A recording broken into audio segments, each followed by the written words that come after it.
অনির্বাণ ছেলেটা মরার পরেও আমাদের খোঁজ নিয়ে তবেই এই পৃথিবী ছেড়েছে। সকলে অবাক। শ্রীকুমার বাবু বলে চললেন, দেখুন, পোস্টমর্টেম বলছে ও মারা গেছে রাত 1টার দিকে, কিন্তু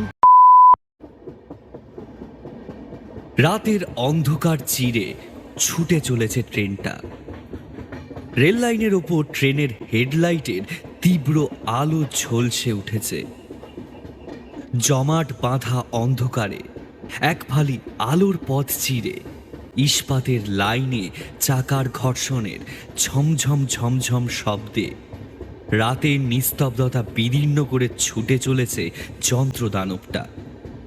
তবে ট্রেনটা যাত্রীবাহী নয়, নিছকই মালগাড়ি, গুডস ট্রেন বলা হয় এদের। সেই গাড়িতেই আজ জীবনের প্রথম গার্ডের ডিউটিটা করছে অনির্বাণ। তার কতদিনের স্বপ্ন ছিল এটা। মেকানিক্যাল ইঞ্জিনিয়ারিংয়ে ডিপ্লোমা করার পর রেলের পরীক্ষা দিয়ে ট্রেনিং পিরিয়ড শেষ করে আজই সে প্রথম ডিউটি করছে। প্রথম দিনেই তাকে এত বড় একটা গুরুদায়িত্ব দেওয়া হবে সে নিজেও ভাবেনি। হাতে ধরা ওয়াকি টকিতে কড়কড় আওয়াজ হতেই সে সতর্ক হলো। কথা বলার বোতামটা চেপে ধরে সে বলল, বলুন স্যার। কি কেমন লাগছে নতুন ডিউটি? প্রশ্ন করল সহকারী চালক দীপঙ্কর দত্ত। ভালোই লাগছে। একদম অন্যরকম অনুভূতি একটা। তবে স্যার ওই একা আছি এই যা, কথা বলার লোক পাচ্ছি না একটাও। তা ঠিকই বলেছো। আমি যখন তোমার মতো নতুন ডিউটি জয়েন করেছিলাম তখন আমারও একই কথা মনে হতো। এই নাও শ্রীকুমারদার সাথে কথা বলো। শ্রীকুমার বাবু এই গাড়ির মূল চালক বা পাইলট। আর কদিন পরেই প্রমোশন পেয়ে লোকাল ট্রেনের ড্রাইভার হয়ে যাবে বলে অনির্বাণ শুনেছে। হ্যাঁ স্যার বলুন। আরে তোমার এই স্যার বলাটা বন্ধ করো তো। স্যার স্যার শুনলে না নিজেকে বড্ড বুড়ো মনে হয়। শ্রীকুমার দা বলবে।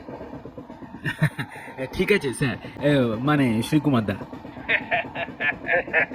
অনির্বাণের হাতে ধরা যন্ত্রটা থেকে দুজনের হাসির আওয়াজ ভেসে আসে। শোনো ভাই, সামনে স্টেশনে সিগন্যাল লাল হয়ে আছে। স্টেশন মাস্টার জানিয়েছে আমাদের গ্রিন সিগন্যাল পেতে দেরি হবে। এরপর আমি গাড়িটা একটু স্লো করে দেবো। স্টেশনের আগেই আমি গাড়ি দাঁড় করিয়ে দেবো। মোটামুটি 15 মিনিট সময় পাওয়া যাবে। তখন রাতের খাবার খেয়ে নিই। এখান থেকে একবার বেরোতে পারলেই সারা রাত গাড়ি ছুটবে।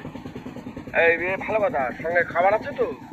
নাহলে দীপঙ্করকে বলছি খাবার দিয়ে আসতে। না না স্যার, এই মানে দাদা, আমার কাছে যথেষ্ট খাবার আছে। খাবার আছে শুনি। রুটি তরকারি আছে দাদা, আর সাথে জলও আছে। ঠিক আছে, তবে লজ্জা করো না। আর যদি কিছু দরকার হয় ওয়াকিতে বলবে। ওভার। শ্রীকুমার তার কথা মতো মালগাড়ির গতি এবার ধীরে ধীরে মন্থর হয়ে পড়ে। একটু পরেই স্টেশনে ঢোকার আগে রেড সিগন্যালে লোহার চাকায় শব্দ করে গাড়িটা থেমে যায়। গার্ডের কামরাটা আসলে বানানো হয় মালগাড়ির বগি কেটেই।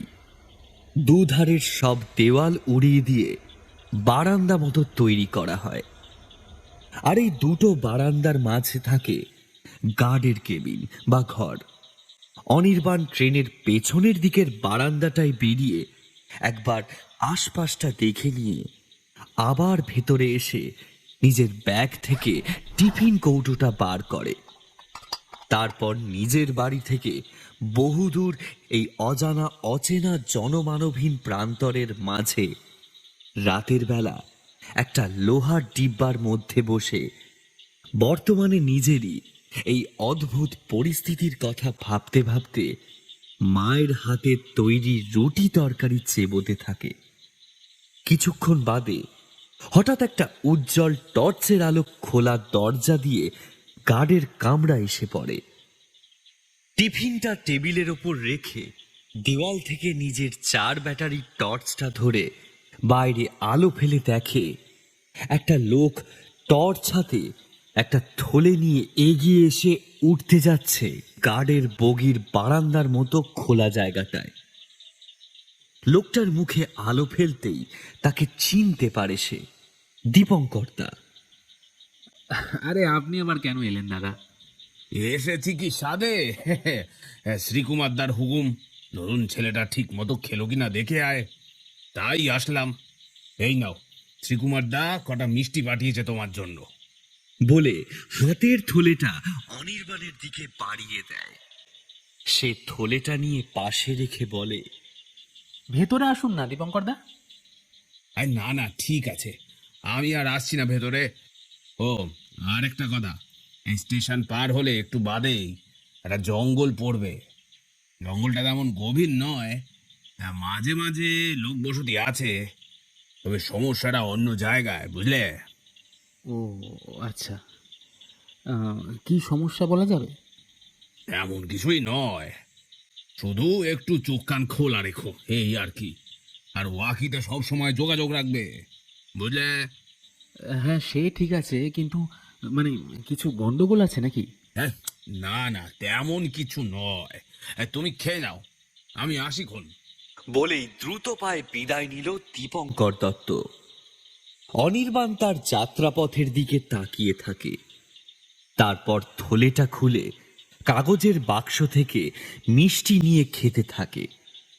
খাওয়া শেষ হতে না হতেই খবর আসে স্টেশনের সিগন্যাল সবুজ হয়েছে।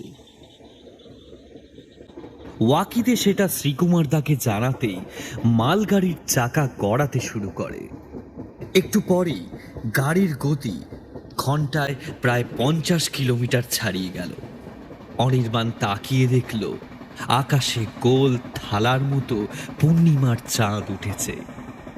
তাই তো ওর খেয়ালই ছিল না আজ পূর্ণিমা। সেই ধপধপে জ্যোৎস্নার আলোয় ছুটে চলা পৃথিবীটা কেমন যেন মোহময় মনে হচ্ছে।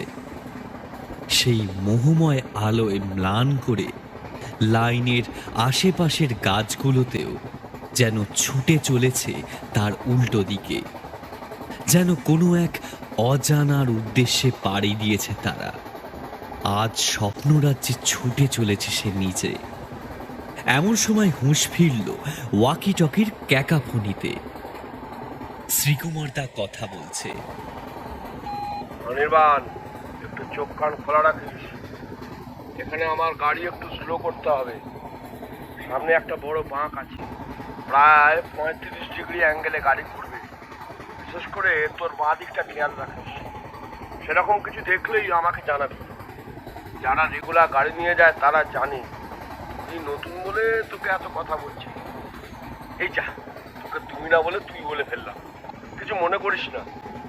না না, ঠিক আছে ঠিক আছে, আপনি অনেক সিনিয়র, আমাকে তুই বলুন, আমার কোনো অসুবিধা নেই। ঠিক আছে, তবে খুব সাবধানে থাকবি কিন্তু। হ্যাঁ সে ঠিক আছে, আমি সাবধানেই থাকবো।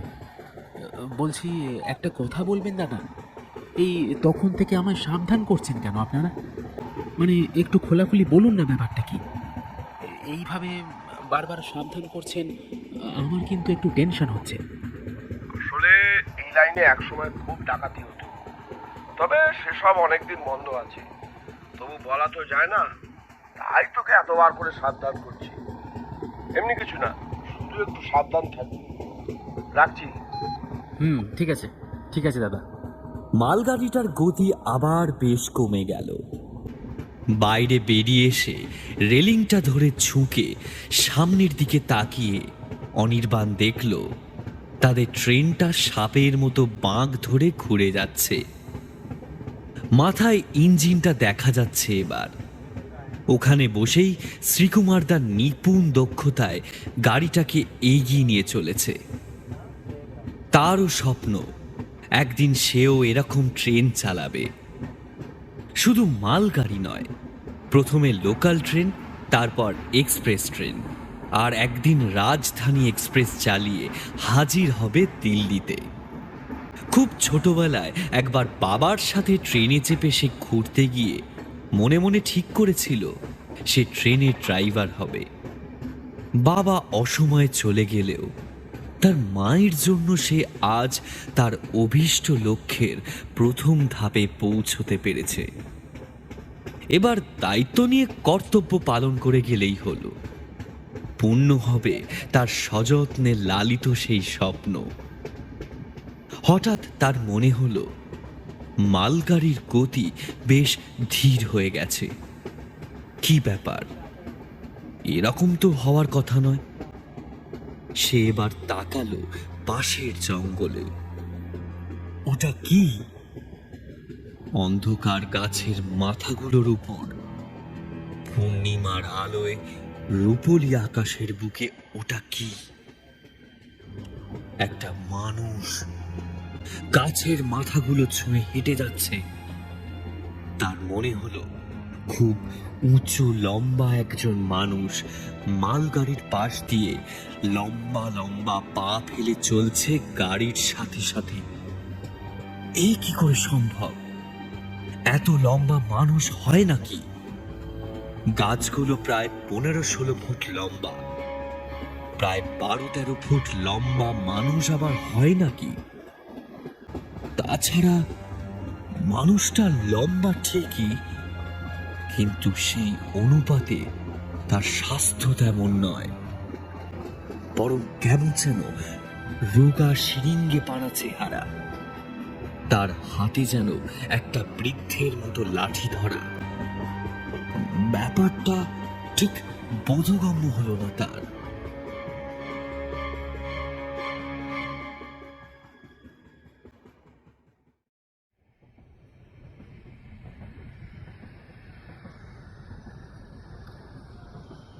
ড্রাইভারের কেবিনে শ্রীকুমার এক খিলি পান মুখে পুরে বলল, বুঝলি দীপঙ্কর, নতুন ছেলেটাকে বললাম বটে, কিন্তু আমার কেন জানি না ভরসা হচ্ছে না। এইসব নতুন ছেলেদের কোনো ভরসা নেই। তুমি খামোখা টেনশন করছো শ্রীকুমার দা, সব ঠিক হয়ে যাবে। এখন চলো তো। আরে না রে, সামনেই আমার প্রমোশন, এখন কিছু গড়বড় হলে সব ভেস্তে যাবে। আরে না না, কিচ্ছু হবে না। আসলে কি জানিস তো, সকাল থেকেই কেন জানি না আমার মনে কু ডাকছে। খালি মনে হচ্ছে কিছু একটা গড়বড় হবে আজ। ওফ, তোমার এই টেনশন আর সহ্য হচ্ছে না আমার। আরে শ্রীকুমার দা, দাঁড়াও দাঁড়াও, দাঁড় করাও। সামনে ওটা কি? তাই তো, লাইনের ওপর ওটা কি? মনে হচ্ছে লাইনের ওপর একটা বড় লাঠির ডগায় লাল কাপড় আটকে দিয়েছে কেউ। আশ্চর্য ব্যাপার। সামনে মনে হয় লাইনে কোনো গন্ডগোল হয়েছে। রিপেয়ার টিপেয়ার চলছে নাকি? নিশ্চয়ই কেউ সাবধান করার জন্য এটা আটকে রেখে গেছে। তুই না দেখলে এক্ষুনি একটা বড়সড় বিপদ ঘটে যেত। ইঞ্জিনটা থামানোর জন্য ব্যস্ত হয়ে পড়ল শ্রীকুমার বাবু। ঘট ঘট খটাং করে শব্দ করে দাঁড়িয়ে পড়ল অত বড় মালগাড়িটা। নেহাত খুবই আস্তে চলছিল বলে রক্ষে, না হলে এখনই বড়সড় একটা বিপদ ঘটে যেত। দীপঙ্কর, তুই একবার লাইন ধরে সামনে এগিয়ে একটু দেখবি? ঠিক হবে শ্রীকুমার দা, যদি কেউ বদমাইশি করে এসব করে। দেখ, এছাড়া আর কোনো কিন্তু উপায় নেই। সামনের স্টেশনে একবার ফোন করে লোক ডাকো না। দাঁড়া, আগে আমরা দেখি নিজেরা কি হয়েছে, তারপর না হয় ওদের ডাকবো। তার আগে ওদের ডাকা ঠিক হবে না। ঠিক আছে, তাই করি। বলে লাফ দিয়ে নিচে নেমে পড়ল দীপঙ্কর বাবু। দাঁড়া, আমিও আসছি, তোর একা যাওয়াটা ঠিক নয়। এই বলে শ্রীকুমার বাবুও নেমে এলো ইঞ্জিনের সিঁড়ি বেয়ে। আগস্ট মাসের প্রথম দিক হলেও ভ্যাপসা একটা গরম আছে। আকাশে ছেঁড়া ছেঁড়া মেঘ ভেসে বেড়াচ্ছে। তবে 2-3 দিন বৃষ্টি হয়নি। সেই মেঘের ফাঁক দিয়ে পূর্ণিমার চাঁদের আলো এসে পড়েছে। আশেপাশে কেমন একটা আলো আঁধারির পরিবেশ। জঙ্গল থেকে ঝিঁঝি পোকার ডাকের মাঝে মাঝে হঠাৎই কোথায় যেন শেয়াল ডেকে উঠল। বুকের ভেতরটা ছ্যাট করে উঠল ওদের দুজনের। এমন সময় দুজনেরই চোখ পড়ল পাশের জঙ্গলের অন্ধকারের ভেতর দিয়ে একদল লম্বা লম্বা ছায়ামূর্তি মালগাড়িটার পেছন দিকে চলে যাচ্ছে। দীপঙ্কর দত্ত শ্রীকুমার বাবুর জামার হাতটা ধরে একটানে ইঞ্জিনের আরেক পাশে নিজেদের আড়াল করে ফিস ফিস করে বলল, ওরা কারা শ্রীকুমার দা? একদম চুপ, কথা বলিস না। হ্যাঁ, ডাকাত। ডাকাত? মালগাড়ি কি লুট করবে নাকি? এরা ওয়াগন ব্রেকার। মালগাড়ি লুট করে যা পাবে তাই লুট করে নিয়ে যাবে, তারপর ছোড়া বাজারে যা দাম পাবে বেচে দেবে। কি করবে ঠিক করলে? এখন আমাদের চুপচাপ দেখে যাওয়া ছাড়া কোনো উপায় নেই। ওই জন্যই তো লাঠির ডগা লাল কাপড় আটকে গাড়ি দাঁড় করিয়েছে। শুনেছি এরা খুব নৃশংস, বাধা দিলেই মানুষ খুন করে। চল চল, আমরা ওই বড় গাছটার পেছনে গিয়ে লুকোই, এখানটা বেশ অন্ধকার আছে। ঠিক আছে, তাই চলো। একটা মোটা গুড়িওয়ালা গাছের পিছনে লুকিয়ে ডাকাত দলের কর্মকাণ্ড দেখতে দেখতে দীপঙ্কর বাবু বললেন, আচ্ছা শ্রীকুমার দা, একটা কথা বলো, ওই ডাকাতগুলো এত লম্বা হলো কি করে? বুঝলি না, এরা রনপা চড়ে এসেছে। রনপা? সেটা আবার কি জিনিস? রনপা জিনিসটা অনেক আগে ব্যবহার হতো। দুটো বড় বাঁশের উপরের দিকে পা রাখার মতো জায়গা করে সেখানে পা রেখে এই বাঁশগুলোর সাহায্যে অনেক দ্রুত অনেকটা দূরত্ব পার করে ফেলা যায়। প্রাচীন বাংলায় ডাকাতি, গুপ্তচরের কাজ, দৌত্য ইত্যাদির জন্য রনপা ব্যবহার করা হতো। আগেকার দিনে যখন দ্রুতগামী গাড়ি ঘোড়া ছিল না, রেলপথ ছিল না, তখন ঘোড়া ছাড়াও এটা ছিল একটা সস্তা বিকল্প। বাবা, তুমি তো দেখছি অনেক খবর রাখো। আসলে আমার মামার বাড়িতে এখনো এক জোড়া রনপা আছে। ছোটবেলায় আমার দাদুর মুখে শুনেছিলাম এই রনপার গল্প, তাই তোকে বললাম। কিন্তু আজকালকার দিনে কেউ আবার এই রনপা টনপা পরে ডাকাতি করে নাকি? সেটাই তো আমি ভাবছি, এরা রনপা নিয়ে ডাকাতি করতে এসছে। দাঁড়া দাঁড়া, একটু দেখে আসি ওরা কি করছে। দেখে ওই ছেলেটা তো একবারে একা আছে। বলে একটা গাছ থেকে গাছের আড়াল ধরে ধরে ওরা লাইনের পাশ দিয়ে ট্রেনের পিছনের দিকটায় যেতে থাকে। আজকের গাড়িটা খুব বড় না হলেও 40 কামরার মালগাড়ি। ইঞ্জিন থেকে গার্ডের কেবিন অবধি যেতেই প্রায় 6-7 মিনিট বেরিয়ে যায়। শেষের দিক থেকে 4 নম্বর ওয়াগনের পাশাপাশি আসতেই ওদের চোখে পড়ে প্রায় 5-6 জন রনপা পড়া লোক লম্বা লম্বা পা ফেলে প্রায় একেবারে মালগাড়ির শেষ প্রান্তে পৌঁছে গেছে। সর্বনাশ, ওরা তো গাড়ির কামরার দিকে যাচ্ছে দীপঙ্কর। ওখানে তো অনির্বাণ রয়েছে। বেশ ভীত শোনায় শ্রীকুমার বাবুর গলা। শ্রীকুমার দা, মনে হয় ওরা আমাদের ড্রাইভারের কামরায় কোনো আলো টালো না দেখে ভেবেছে কেউ নেই, তাই গাড়ির খোঁজে গেছে। ছেলেটাকে তো সাবধান করে দেওয়ার দরকার, না হলে সমূহ বিপদ। এখন তো আর সেটা সম্ভব নয় শ্রীকুমার দা। আবার সময় তো তাড়াহুড়োয় ওয়াকি টকিটাই ফেলে এসছি ক্যাবিনে। ইস, ছেলেটার কপালটাই খারাপ। ওই দেখ, দুজন রানপা থেকে নেমে ঘাটের কামরায় ঢুকে যাচ্ছে। আরে আরে, ওদের হাতে তো দেখছি হাসুয়া রয়েছে। হায় হায় হায় হায়, কি হবে এবার? ছেলেটা এবারে মরবে। ততক্ষণে ওরা দুজনে গাছের আড়াল দিয়ে অনেকটা এগিয়ে গেছে সেই দিকে। গার্ডের কামরাটা মাত্র 100-150 গজ দূরে। আরে আস্তে শ্রীকুমার দা, যা চিৎকার করছো, এবার তোমার জন্য আমাদের দুজনকেই মরতে হবে। দুজনেই একেবারে জঙ্গলের আর রেল লাইনের সীমানায় একটা অপেক্ষাকৃত ঘন ঝোপ বেছে নিয়ে গা ঢাকা দেয়। দুজনেই নিরুপায়। এখন কিছু করতে গেলে এই দস্যু দলের হাতে মৃত্যু অবধারিত। তবে ওদের লুকানোর জায়গাটা বেশ ভালো হয়েছে। এখানে আড়ালে থেকে সামনের খোলা রেল লাইনটা পুরো দেখা যাচ্ছে। অগত্যা খানিকটা সময় চাপা উত্তেজনায় কেটে গেল। দেখতে দেখতে দুধারের জঙ্গল থেকে পিলপিল করে বেরিয়ে আসতে লাগলো আরো দস্যু।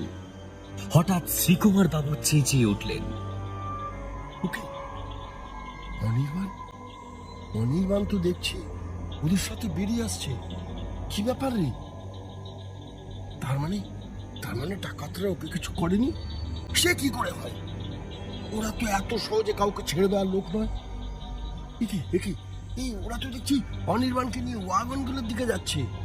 এই আধো অন্ধকারে ডাকাতগুলো স্রেফ কালো কালো ছায়া মূর্তির মতো ঠেকছে। ততক্ষণে জঙ্গল থেকে প্রায় ৩৪ ডাকাত বেরিয়ে এসে জড়ো হয়েছে। ওরা ঘিরে রয়েছে অনির্বাণকে। গার্ডের ইউনিফর্মের সাদা জামা প্যান্টটার জন্য ওকে এদের থেকে সহজেই আলাদা করা যাচ্ছে। এদিকে দুজন ঘটনার মাথা মুন্ডু বুঝে ওঠার আগেই দেখল ডাকাত দলের সঙ্গে অনির্বাণ একটা সিল কাটার অর্থাৎ মালগাড়ির ওয়াগানের দরজার উপরে যে সিল করা থাকে সেইটা কাটার যন্ত্র নিয়ে গার্ডের কামরার লাগোয়া ওয়াগানটার দরজা খুলে দিচ্ছে দস্যুদের। এই ছেলেটা ওয়াগনের সিল ভেঙে দিচ্ছে। এর মানে কি দীপঙ্কর? মানে আবার কি? ওই বেটা ডাকাত দলের সাথে শার্ট আছে, পূর্ব পরিচিত। না, এ হতেই পারে না। আমার ছেলেটাকে দেখে মোটেই সেরকম মনে হয়নি। খুব ভালো ছেলে। নাও আরো মিষ্টি খাও তোমার ভালো ছেলেকে। আমার আগেই ছেলেটাকে কেমন যেন মনে হয়েছিল। তুই থাম তো। আগেই মনে হচ্ছিল তো বলিস কেন? শোন, এখন একটা কাজ করতে হবে। আমাকে এক্ষুনি একবার ট্রেনের কামরা থেকে বেরিয়ে ওয়াকি টকিটা গিয়ে নিয়ে আসতে হবে। আরে মাথা খারাপ হলো নাকি তোমার? চুপ কর। এই জঙ্গলটা পেরিয়ে আর 5 কিলোমিটার এগোতে পারলেই ওই জংশনটা ছিল। দেখি ওদের কাউকে লাইনে পাওয়া যায় কিনা। তুই এখানেই থাক। আর শোন, এই অনির্বাণের ওপর নজর রাখতে হবে। কি জানি হয়তো ওকে দিয়ে জোর করে সব করাচ্ছে।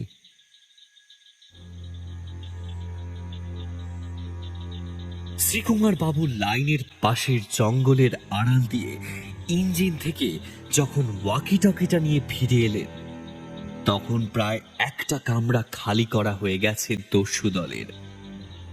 হাতে হাতে পরপর মালগুলোকে বগি থেকে নামিয়ে জঙ্গলের গভীরে কোথায় যেন রেখে আসছে 2-3 জন করে। যেন মনে হচ্ছে একদল পিঁপড়ে একটা বড় গুড়ের ঠেলা অল্প অল্প করে ভেঙে নিজেদের বাসায় নিয়ে যাচ্ছে। অনির্বাণকে দেখে কিন্তু মনে হচ্ছে না তাকে তার ইচ্ছার বিরুদ্ধে ওই ডাকাত দলের সাথে দাঁড় করিয়ে রাখা হয়েছে। না তার হাত বাঁধা, না তার কোমরে দড়ি পরানো। একা একা দাঁড়িয়ে দাঁড়িয়ে অনেকক্ষণ ধরে জিনিসটা লক্ষ্য করছিল দীপঙ্কর বাবু। সুকুমার বাবু ফিরে আসতেই বললেন, দেখছো তো সুকুমার দা, আমি আগেই বলেছিলাম ওকে ওরা আটকে রাখেনি, কিন্তু ওর সাথে এদের শার্ট আছে। পুরো ব্যাপারটাই পূর্ব পরিকল্পিত। কপালটাই পোড়া। ইয়ার করা যাবে। দেখি একবার জংশনটা লাইনে নেওয়া যায় কিনা। কিন্তু সত্যি আজ বোধহয় শ্রীকুমার বাবুর কপালটা পোড়া। এই নব ঘুরিয়ে ওই বোতাম টিপে শেষে কয়েকবার বিরক্তিতে থাবড়া মেরেও ওয়াকি টকিটাতে কোনো সিগন্যাল ধরল না। অসহায়ের মতো ওরা দুজনে দেখতে লাগলো রাতের অন্ধকারে গা মিশিয়ে প্রায় নিস্তব্ধতায় একদল দুষ্কৃতী কি এক অদ্ভুত কৌশলে একটা গোটা ট্রেন লুট করছে। একটা বগির মালপত্র যখন প্রায় সরানো হয়ে গেছে তখন কয়েকজন ডাকাত অনির্বাণকে নিয়ে এগিয়ে গেল পাশের ওয়াগনটা ভাঙতে। তালার সিলটা কেটে অনির্বাণ দরজার মুখ থেকে সরে দাঁড়াতে ডাকাত দলের 4 জন মিলে বড় লোহার পাল্লা দুটোকে টান দিয়ে খুলল, আর তারপরেই ঘটল বিপত্তি। ওয়াগনের ভেতরটা কয়েক পলকের জন্য চলে উঠতেই আচমকা প্রচন্ড একটা আওয়াজে কেঁপে উঠল চারিদিক। রাতের নিস্তব্ধতার মতোই এক মুহূর্তে ডাকাত দলের কৌশল তছনছ হয়ে গেল তাতে। যে 3-4 জন ডাকাত দরজাটা খুলেছিল তারা লুটিয়ে পড়ল মাটিতে। দরজার মুখ থেকে সাদা ধোঁয়ার মধ্যে দিয়ে এবার পিল পিল করে বেরোতে লাগলো ঊর্ধ্বধারী পুলিশ বাহিনী। ডাকাতের দল আজ ভুল করে বলতার চাকে ঢিল মেরেছে। পুলিশের প্রত্যেকের হাতে উদ্যত 303 বন্দুক। সেগুলো পলকে পলকে গর্জে ওঠার সঙ্গে সঙ্গে এদিক ওদিক থেকে কানে ভেসে আসতে লাগলো কাতর আর্তনাদ। ঘটনার অভিঘাতে বিশৃঙ্খলা ছড়িয়ে পড়ল ডাকাতের দলে। কেউ কেউ লুটের মালপত্র ফেলে প্রাণ বাঁচাতে দৌড়ে গেল, আবার কেউ কেউ পুলিশের গুলির প্রত্যুত্তরে ছুঁড়ে মারল হাসুয়া বলল। রাতের আধারের বুক চিরে শনশন করে অর্ধ চন্দ্রাকৃতি একটা ধাতব বস্তু উড়ে এসে বিঁধে গেল একজন পুলিশের গলায়। অস্ফুটে একটা শব্দ করে গলায় হাত দিয়ে মাটিতে লুটিয়ে পড়ল সে। শ্রীকুমার আর দীপঙ্কর বাবু প্রাণ ভয় বোধহয় হাত দিয়ে গুলি আটকানোর অভিপ্রায় নিজেদের মাথাগুলো ঠেকে ঝোপঝাড়ের আড়ালে আরো কুকড়ে গিয়েছে। দুই দলের অস্ত্রযুদ্ধের মাঝে তারা একেবারে বন্দী। তবে দেখতে দেখতে শৃঙ্খলাবদ্ধ পুলিশ বাহিনীর প্রাথমিক আক্রমণে ডাকাতের দল পিছু হটে জঙ্গলের দিকে অদৃশ্য হয়ে গেল। হঠাৎ এত হই হট্টগোলের মাঝে একটা বজ্র কঠিন হুঙ্কার শোনা গেল। শ্রীকুমার আর দীপঙ্কর বাবু ভয় ভয় দেখল গোটা পুলিশ বাহিনী এবার কটমট করে রেল লাইন ছেড়ে তাদের দিকে এগিয়ে আসছে। এরা কি এবার তাহলে তাদেরও ডাকাত ভেবে গুলি চালিয়ে দেবে?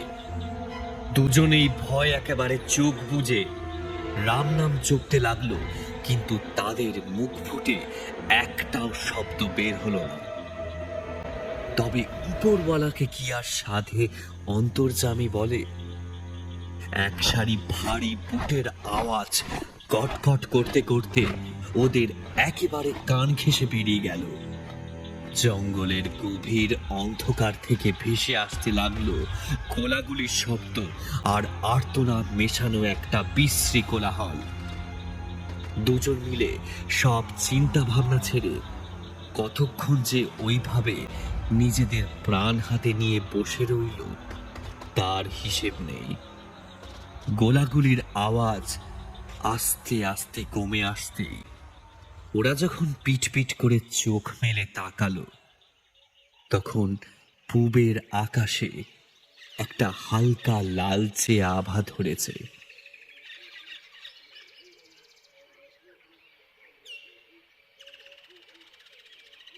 ঝোপটার থেকে মাথা বার করে ভোরের আবছা আলোয় একবার এদিক ওদিক দেখে নিয়ে উঠে দাঁড়াতে গিয়েই আটকাতে হলো দুজনকে।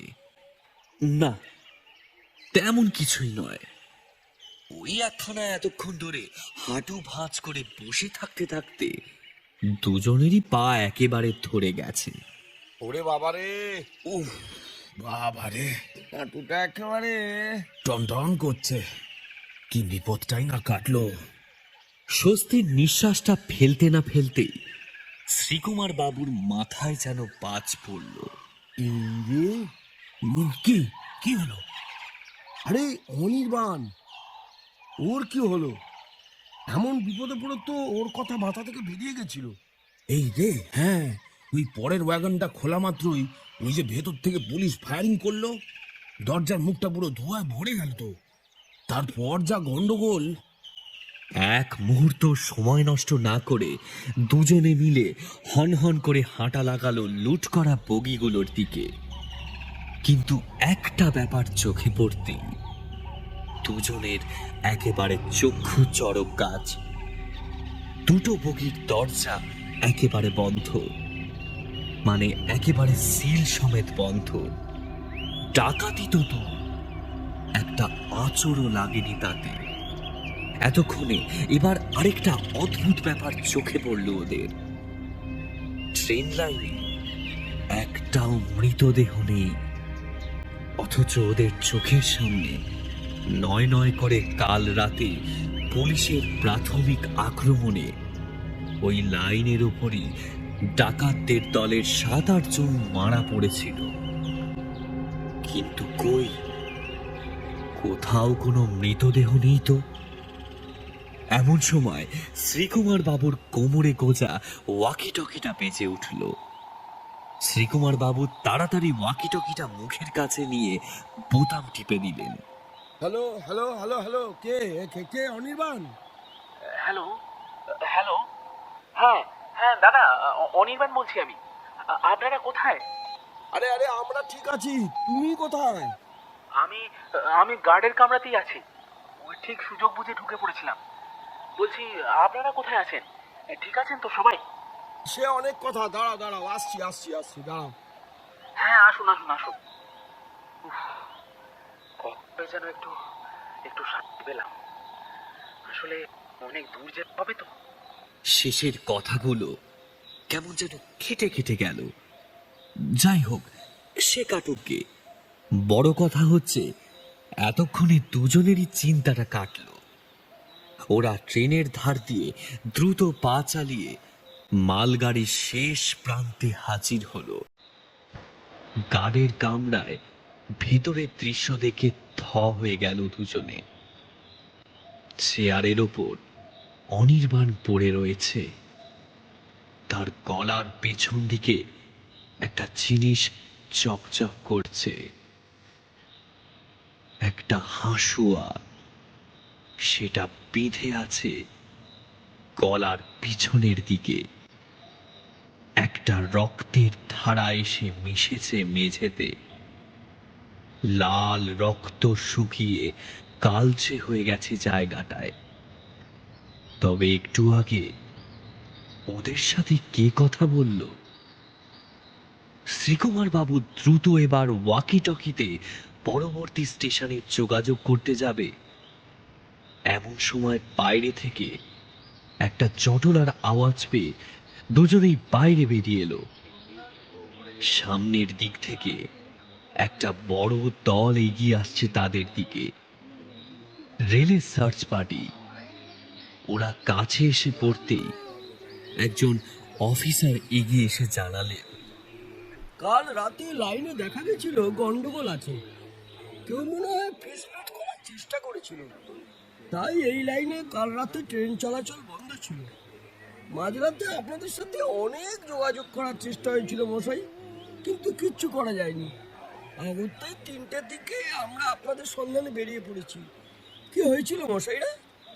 উত্তর দেওয়ার আগেই কয়েকজন সিঁড়ি বেয়ে পড়ল গার্ডের কামরায়। আর তারপর দীপঙ্করের দেহটা দেখে একটা হইচই বেঁধে গেল সকলের মধ্যে। অনেক কষ্টে সবাইকে শান্ত করে পুরো ব্যাপারটা জানতে চাইলেন ওদের কাছে। তারপর দুজনের মুখে গত রাতের সেই ভয়ঙ্কর অভিজ্ঞতার কথা শুনে গম্ভীর মুখে খানিকক্ষণ চুপ করে রইলেন। তারপর বললেন, কাল রাতে শ্রাবণ মাসের শেষ শনিবার ছিল, তাই না? তার সাথে পূর্ণিমা, তাই তো? পাশ থেকে তার এক সাঙ্গ সম্মতি জানালো। কিন্তু এই আলোচনা মুলতুবি দেখে তখনই দুজনকে তিনি খবর দিতে পাঠিয়ে দিলেন।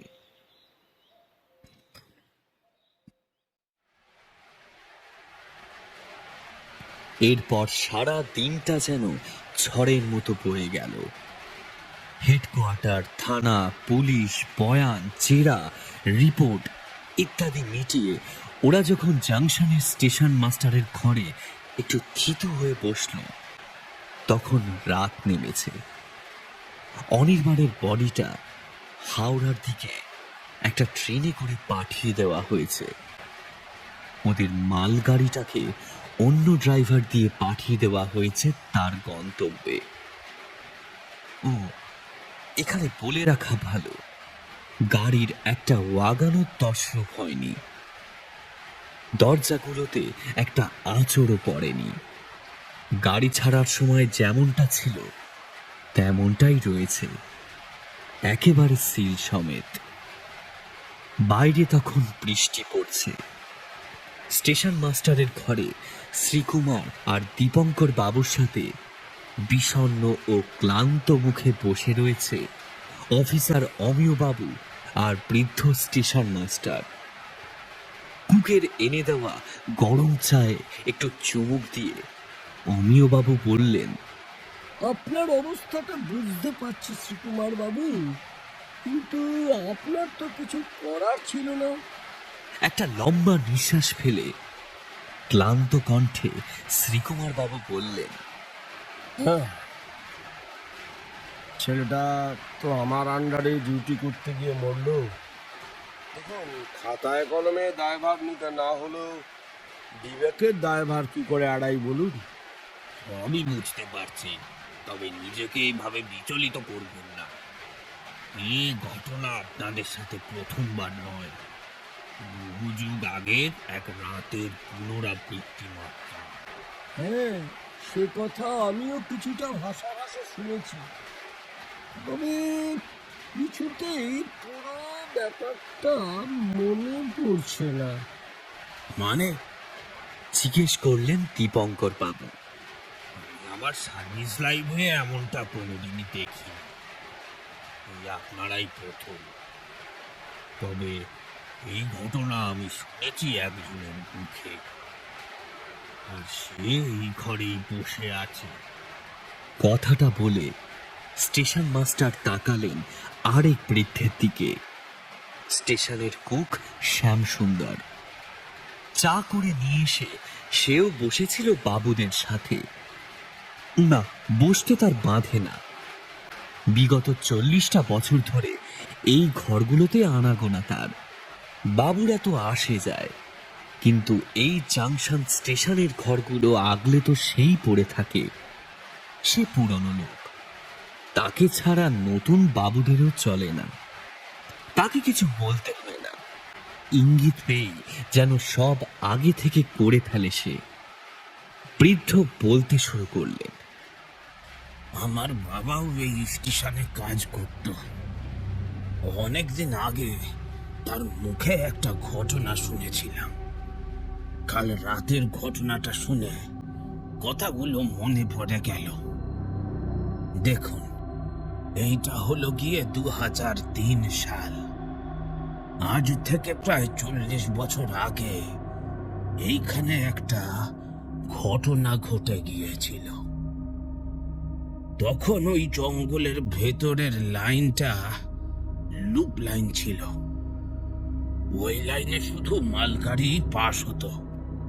মেন লাইন দিয়ে বাকি সব ট্রেন পাস করানোর সময় মালগাড়ি এনে দাঁড় করিয়ে রাখা হতো ওখানে। কিন্তু 60-এর দশকের শুরুতে ওই লাইনের মালগাড়িগুলোতে ওয়াগন ব্রেকিং শুরু হয়। রন পাচড়ে আসতো ডাকাতের দল। ওদের কাছে কিন্তু বন্দুক টন্দুক থাকতো না, থাকতো শুধু এই হাঁসুয়া, তীর ধনুক, লাঠি, তারপর লম্বা লম্বা বল্লম, এই সব আর কি। গাড়ি থামলেই জঙ্গল থেকে পিলপিল করে বেরিয়ে এসে আগে ড্রাইভার আর গার্ডকে খুন করতো ওরা। তারপর ওয়াগনগুলো লুট করে চম্পট দিত।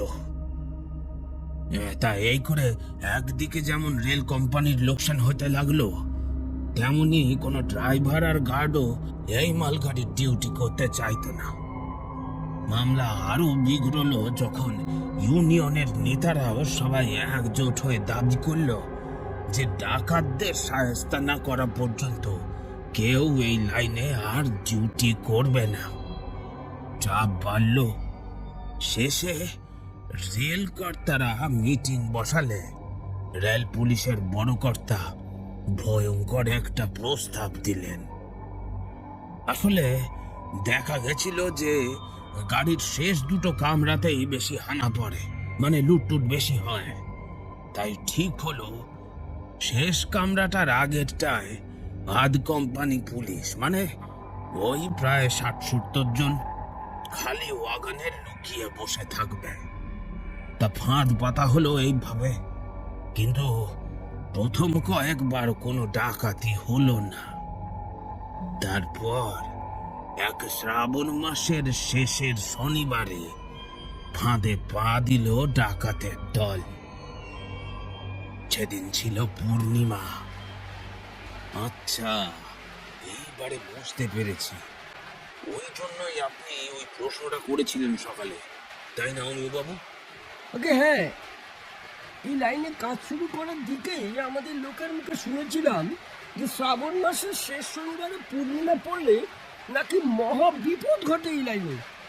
তবে সে অনেক দিন আগে শোনা কথা, আসল ঘটনা মনে ছিল না। বৃদ্ধ শ্যামসুন্দরের শেষ কথাটা শুনে প্রায় উত্তেজিত হয়ে পড়েছিলেন দীপঙ্কর বাবু, কিন্তু ওদের কথায় তখন ঠিক মন দিতে পারলেন না শ্রীকুমার বাবু। তিনি আবার সেই বৃদ্ধকে প্রশ্ন করলেন, আচ্ছা আচ্ছা, আপনি বলুন না, তারপর সেই রাতে কি হলো?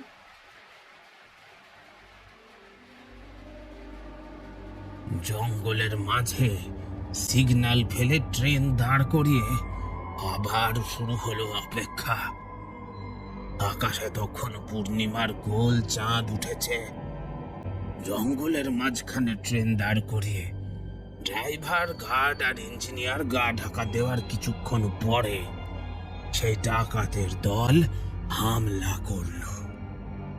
আর মালগাড়ির বগির দরজা খুলতেই ব্যাস, পুলিশের গুলিতে কচু কাটার মতো পড়তে লাগলো একটার পর একটা ডাকাত। কিন্তু কয়েকজন মারা পড়লেও বাকিরা সঙ্গে সঙ্গে জঙ্গলে লুকিয়ে পড়ল। পুলিশের দলও তাদের তাড়া করতে করতে জঙ্গলে যেতে ডাকাতরা গাছের আড়াল থেকে তাদের তীর, ধনুক, বল্লম, হাসুয়া এসব দিয়ে আক্রমণ করে বসল। পরের দিন ভোরবেলা দেখা গেল ডাকাত দলের প্রায় 50 মারা গিয়েছে। তার সাথে পুলিশেরও কিছু গেছে। আপনারা বিশ্বাস করুন, এই জিনিস আমরা কাল হুবহু দেখেছি। সেই রণপা, সেই যুদ্ধ, সব কথা, সব সব। আজ আপনাদের সব কথা শুনে মনে হচ্ছে বাবা একটা কথা ঠিকই বলেছিল। আবার যদি কোনোদিন শ্রাবণ মাসের শেষ শনিবারে পূর্ণিমা পড়ে আর এখানে যদি কোনো মালগাড়ি এসে দাঁড়ায়, তবে সেই ডাকাতরা আবার ফিরে আসে ওয়াগন লুট করতে, আর তাদেরকে মারতে আসে সেই রেল পুলিশের দল। বাবা অনেক আগে আমায় এইটা বলেছিল, কিন্তু তখন আমার বিশ্বাস হয়নি। কিন্তু আপনাদের একটা কথা বললে আপনারা হয়তো বিশ্বাস করবেন না। মুখটা তুলে বলে উঠলেন শ্রীকুমার বাবু। সবাই উৎসুক মুখে তাকালেন তার দিকে। উনিও এবার সবার মুখের দিকে একবার ভালো করে তাকিয়ে নিয়ে বললেন, অনির্বাণ ছেলেটা মরার পরেও আমাদের খোঁজ নিয়ে তবেই এই পৃথিবী ছেড়েছে। সকলে অবাক। শ্রীকুমার বাবু বলে চললেন, দেখুন, পোস্টমর্টম বলছে ও মারা গেছে রাত 1:30টার দিকে, কিন্তু ভোরের দিকে ওর সাথে শেষবার আমাদের কথা হয়।